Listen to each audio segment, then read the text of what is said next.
Mirëmbrëma të nderuar teleshikues, nga edicioni orës 19, pas pak në lajme do të ndiqni. Kryeministri Edi Rama pas ndryshimeve në kabinetin qeveritar ka dorëzuar për dekretim propozimet edhe presidentit Bajram Begaj, me të cilin pati një takim në Pallatin e Brigadave. Kreu i shtetit ka afat 7 ditë për dekretimin e ministrave. Kryedemokrati Sali Berisha deklaron se shkarkimi i kreut të policisë së shtetit ndodhi për shkak se nuk mbrojti dot ish vilën e Enver Hoxhës. Ai tha se nuk kishte dieni se ish shtëpia e diktatorit ishte kthyer në qendër arti, ndaj u kërkoi falje artistëve të huaj. Zgjerohet ofensiva e sulmeve SBA Izrael mbi Teheranin, duke zhytur linjën e mesme në një konflikt rajonal, pas Irani shkundërpërgjigjur ndaj vendeve të Gjirit Persik, ndërsa sulmoi dhe bazën britanike në Kipër mbi 600 viktima në Iran, 10 në Izrael. Shqipëria prezanton produktin turistik autentik mesdhetar që ofron për turizmin global në panajirin ndërkombëtar të Berlinit. Corriere della Sera, reportazh Tiranës, e konsideron një destinacion ideal plot ngjyra rinor dhe surprizues.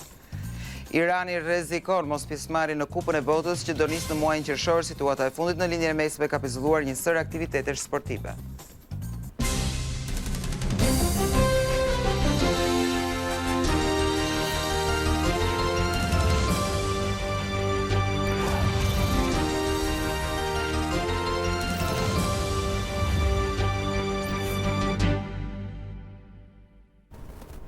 Dhe ju njohim tani më gjërësisht me materialet e përgatitura gjatë ditës së sotme. Kryeministri Edi Rama i ka paraqitur presidentit Bajram Begaj ndryshimet në kabinetin qeveritar. Procedura kushtetuese parashikon 7 ditë afat për dekretimin e ministrave.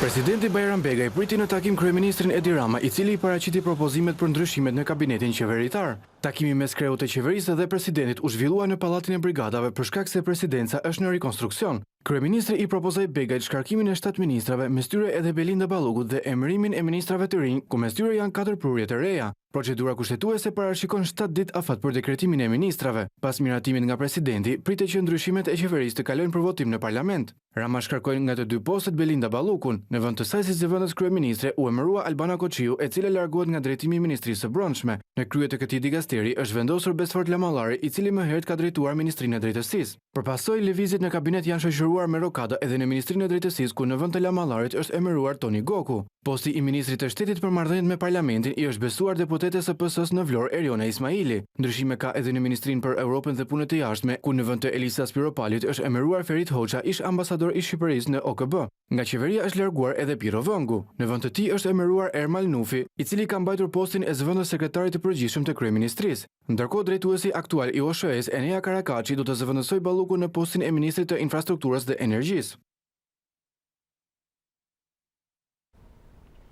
Partia Socialiste do të mbledhë mëngjesin e së martës kryesinë e saj në Selin Roz. Në mbledhje pritet të diskutohet mbi organizimin, pasi ky është një vit zgjedhor për strukturat e socialistëve. Pritet që në mbledhje të diskutohet për mbajtjen e asamblesë kombëtare, që më pas do thras edhe kongresin.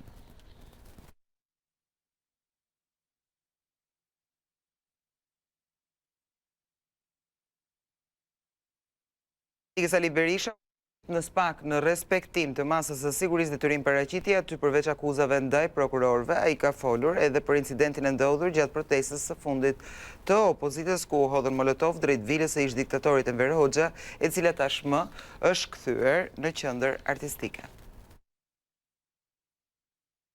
Protestat i kemi më paqësore, në qoftë se përdoren disa element piroteknik, ato janë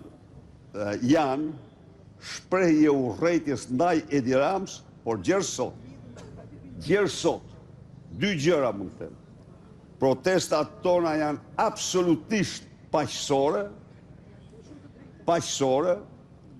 do jenë paqësore, dhe kjo është zgjidhje, jo imponim, por kjo është besimi ynë se në tillë shkojmë. Po, janë përdorë mjete piroteknike, por nuk ka një njeri të plagosur prej tyre. Asnjë. Sigurisht ndjej shumë keqardhje për ata të huaj që kanë qenë aty, dhe i siguroj që ata nuk kanë qenë kur objekti i atyre që kanë hudhur ato mjete piroteknike. Jo, por s'kan ditë se janë aty. Sidoqoftë, thash, për ata ndjek keqardhje të madhe, nuk duhet note kurse si, ajo mund të ishte muze i torturave shnjërzore, por qendër kulturore Vile e Enver Hoxha është një fyrje madhe për mbi 7.000 të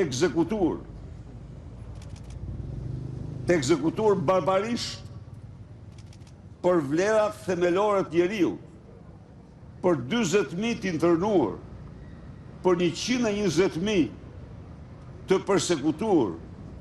Ajo qendër kulturore, vetëm mendja e smurë e Edi Ramës që adhuron Enver Hoxhën mund ta bënte. Largimin e titullarit policisë shtetit, a e konsideroni si sukses të protestës të shtunës? Ka një fakt që ai u largua i shenjuar nga ne si një armik i ligjit, si një bashkëpunëtor i bandave, i sigurt kjo, të gjitha.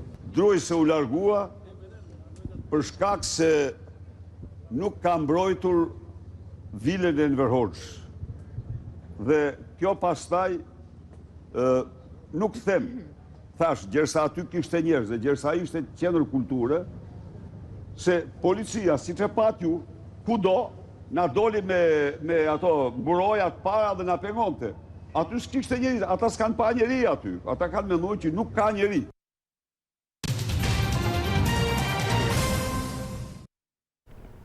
Lufta e Shteteve të Bashkuara të Amerikës dhe Izraelit kundër Iranit ka hyrë në ditën e tretë, ndërsa konflikti është përhapur dhe në Liban, ku janë shënjestruar objektiva të Hezbollah. Deri tani raportohet për rreth 600 viktima. Shpërthime ka patur në Dubai, Abu Dhabi dhe Doha, ndërkohë që presidenti i Shteteve të Bashkuara të Amerikës Donald Trump pak më parë ka dalë në një konferencë për shtyp dhe gjatë një ceremonie në Shtëpinë e Bardhë ka theksuar se ky operacion ndaj Iranit mund të zgjasë deri në 4 javë. Gjithashtu ai nuk ka përjashtuar mundësinë edhe të pranisë së forcave ushtarake amerikane në territor iranian, megjithatë ka thënë se do të merret një vendim në momentin e duhur. Bilanci në Iran është rënduar në mënyrë dramatike. Sipas gjysmëhënës së kuqe, rreth 600 persona kanë humbur jetën që nga nisja sulmeve të përbashkëta SBA-Izrael. Ngjarja më e rëndë raportohet në një shkollë fillore vajzash, ku media shtetërore iraniane konfirmoi vdekjen e 165 personave. Sulmet nuk kanë kursyer as institucionet shëndetësore, ku të paktën 9 spitale janë dëmtuar rënd, duke detyruar evakuimin e pacientëve në Teheran. Në Liban, ushtria izraelite ka goditur objektiva të Hezbollahut në Beirut dhe në jug të vendit, duke shkaktuar të paktën 31 viktima. Tel Avivi zyrtar deklaroi se operacioni synonte krerët e lartë të grupit militant. Si kundërpërgjigje, Hezbollahu lëshoi një breshëri raketash dhe dronësh drejt një baze ushtarake në Haifa, duke cilësuar këtë si hakmarrje për vrasjen e liderit suprem të Iranit. Për banorët e gjirit, ditët që po përjetojnë janë tronditëse. Në Kuvajt, 3 avion luftarak amerikan u rrëzuan pranë një baze ajrore, por fatmirësisht nuk ka të lënduar. Reuters publikoi pamjet e një piloti që u hodh me parashut, ndërsa shpërthime u dëgjuan mbi Dubai, Abu Dhabi dhe Doha. Komanda qendrore e SBA-s bëri me dije se 3 anëtar të shërbimit amerikan u vranë. Në Arabinë Saudite, mbrojtja ajrore asgjësoi 2 dronë që synonin rafinerinë strategjike Ras Tanura. Ministria e Mbrojtjes së vendit bëri me dije se të paktën 3 persona janë vrarë në sulmet hakmarrëse të Iranit. Në Bahrein, betjet e një rakete shkaktuan zjarr në një anije të huaj ku regjistrua një viktim. Protestat të dhunshme kanë shpërthyer në qytetin pakistanez Karachi jashtë konsullatës amerikane, ku të paktën 30 persona humbën jetën dhe mbi 120 të tjerë u plagosën gjatë përplasjeve mes demonstruesve dhe forcave të sigurisë. Qytetarët dolën në rrugë pas raportimeve për vrasjen e udhëheqësit suprem të Iranit Ali Khamenei, duke shprehur indignacion e tyre ndaj Shteteve të Bashkuara dhe Izraelit.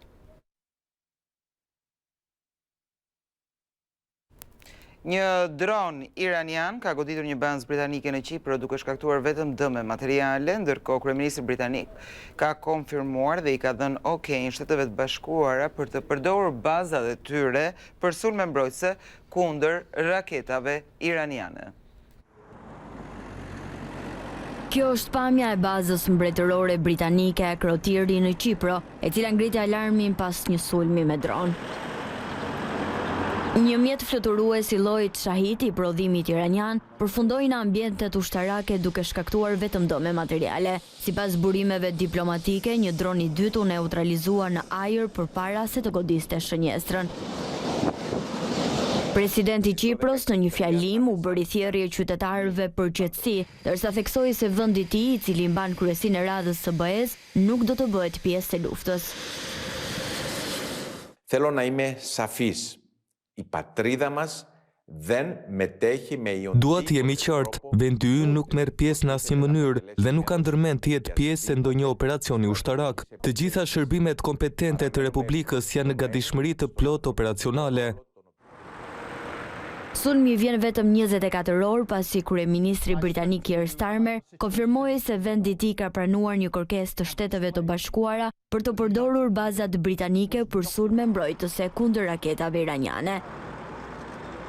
Baza e Akrotirit, e vendosur në një pikë strategjike në jug të Limassolit, ka shërbyer historikisht si pikë nisjeje për operacionet në Irak dhe Siri. Aktualisht, autoritetet kanë urdhëruar personelin të largohet.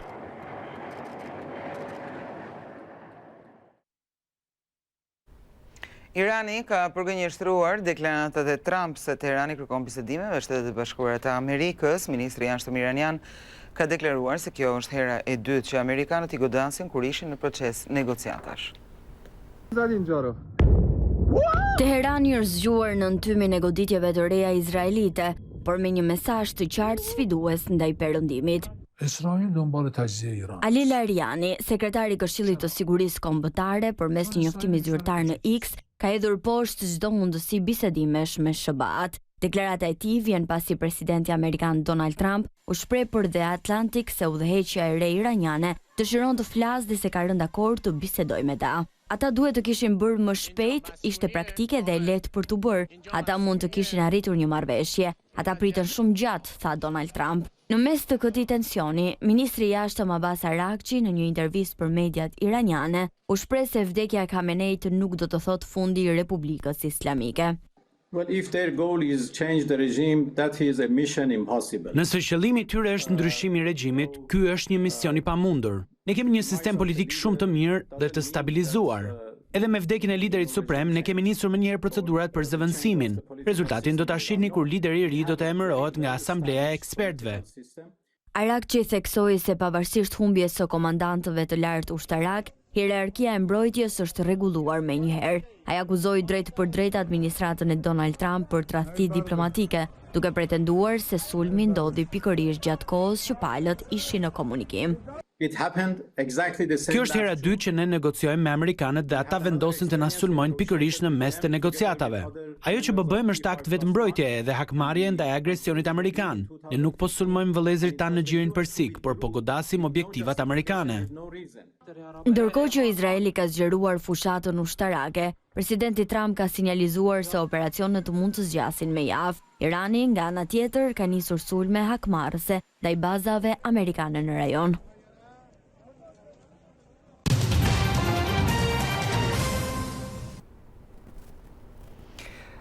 Partitë politike në Kosovë janë ende larg një emri konsensual për zgjedhjen e presidentit. Këtë e bëri të ditur kreu i Lidhjes Demokratike të Kosovës, Lumir Abdigjiku, pas takimit me kryeministrin Albin Kurti, i cili tha se as emri i Vjosa Osmanit nuk është si propozim i vetëvendosjes. Rreth një orë ka biseduar kryeministri Albin Kurti me kreun e LDK-s Lumir Abdigjiku për çështjen e presidentit të vendit. Pas takimit, Abdigjiku tha se sheh shumë të vështirë çështjen e konsensusit politik në këtë moment brenda partive politike shqiptare, duke shtuar se nuk ka ndonjë kandidat specifik i cili u është prezantuar. Le të presim deri më datën 5 mars, ditën e epopes, SUÇK-s, për të kuptuar se çfarë fati do të ketë institucioni më lartë i vendit. Dhe një refleksojmë se është e domosdoshme, do duhet të ishte domosdoshme të kishim unitet, kishim një emër që përfaqëson unitetin popullor, që të mos jetë zgjatim i qeverisë, por në këtë fazë duket se konsensusi politik brenda partive politike është i pamundur. I pyetur nëse LDK do të votonte pro Vjosa Osmanit për t'i zgjatur mandatin, ai ka thënë se nuk ka qëndrime refuzuese ndaj askujt, sidomos ndaj presidentes Osmani. Pra edhe njerëz kemi pas refuzim asnjëherë, por nuk është prezent një emër i tillë. Takimi u zhvillua në një moment kur partitë politike ende nuk kanë arritur konsensus për një figurë unifikuese, ndërsa kreu i qeverisë ka lënë të hapur mundësinë që në mungesë të marrëveshjes secila parti të kandidojë emrin e vet. Kurti 2 ditë më parë ka takuar edhe kreun e PDK-s, Bedri Hamza.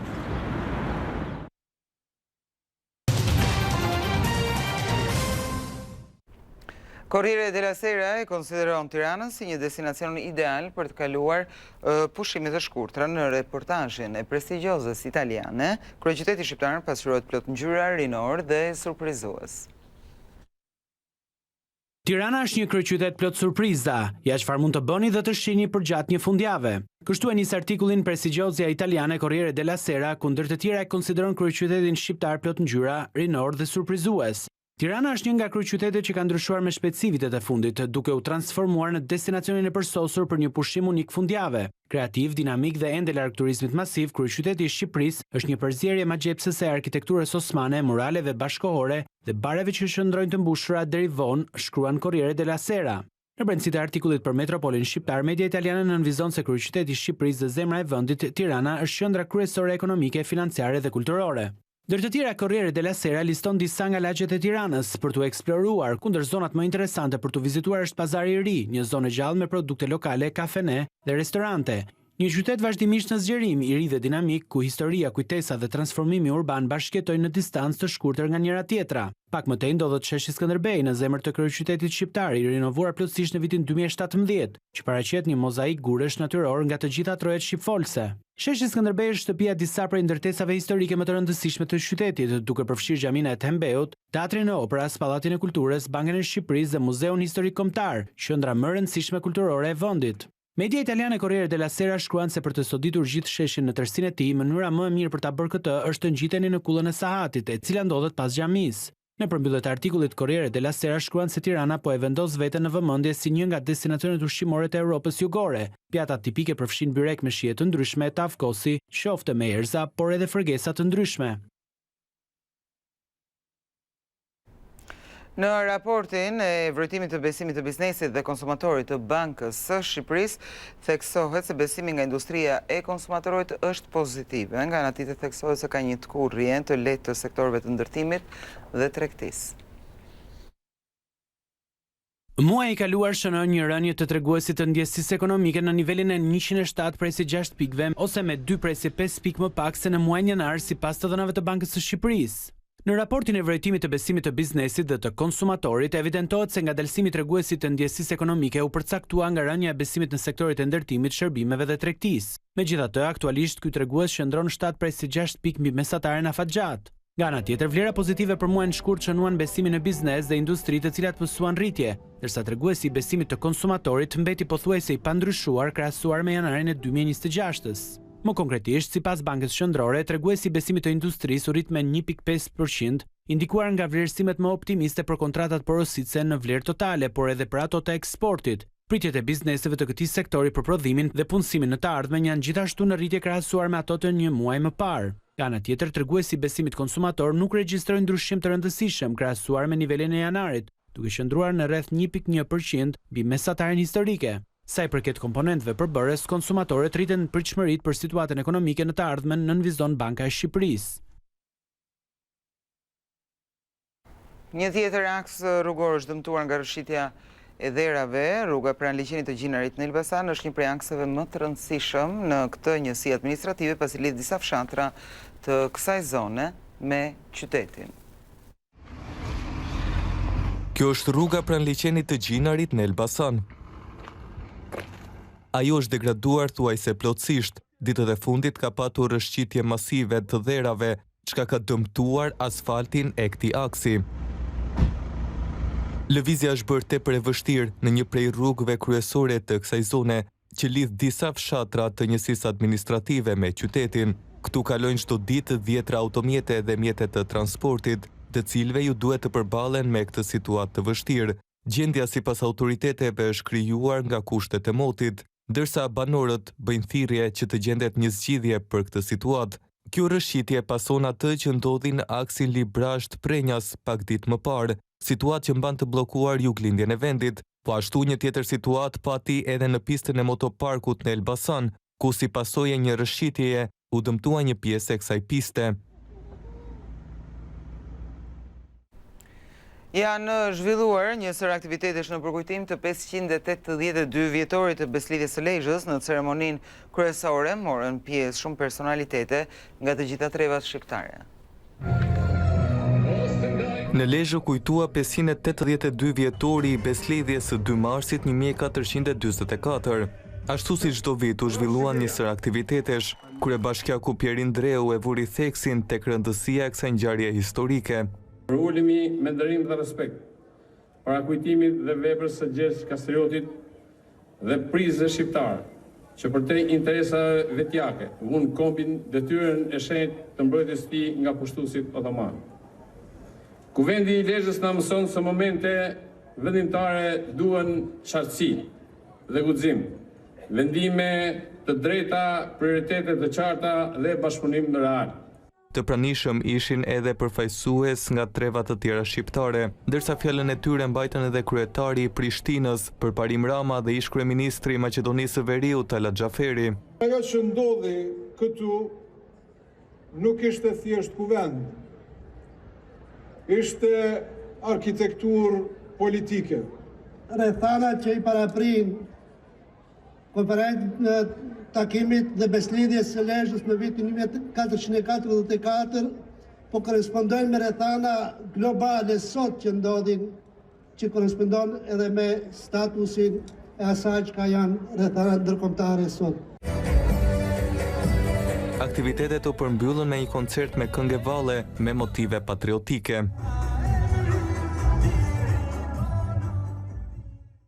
Ishte gjithçka e përgatitur për këtë edicion Lemish. Faleminderit që na ndoqët.